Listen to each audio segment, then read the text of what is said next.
One another big story that we're following tonight, Florida State quarterback Deondre Francois is out for the remainder of the season. This tackle right here in their game against Alabama tearing his patella tendon. Knee injuries are pretty common in football, but tonight we're learning this particular injury is more rare. Right now we know Francois is scheduled to have surgery tomorrow morning.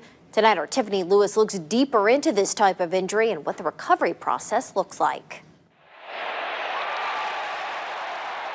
It's the last thing Florida State fans wanted to see. Deondre Francois out for the season with a torn patella tendon. So if your patellar tendon is ruptured, you're really unable to hold your leg straight. So given that, you can't walk or run or do any sort of normal daily activities. The patella tendon is located directly below the kneecap, holding it to the shin. The surgery takes just about an hour, but the recovery is much longer. By 8 weeks, they should have regained close to full range of motion.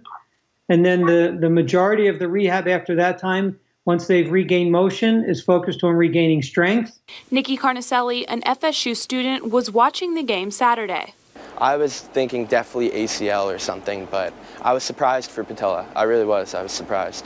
Carnicelli is all too familiar with Francois' injury. 2 years ago, he also tore his patella tendon. I stopped physical therapy at like 6 months. I continued biking, running, and it felt a lot better. But with this surgery, it takes time. It takes about a year to a year and a half for all the pain to go away. But just like him, Carnicelli says that with lots of rehab, he could definitely see Francois returning next season. I'm sure the physical therapy for Francois and from the Florida State faculty, and they're going to get him up and going again.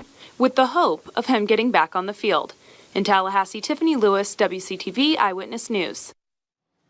Now, the average recovery time for this injury is 7 to 10 months, but doctors say they've seen some athletes recover in as little as 6.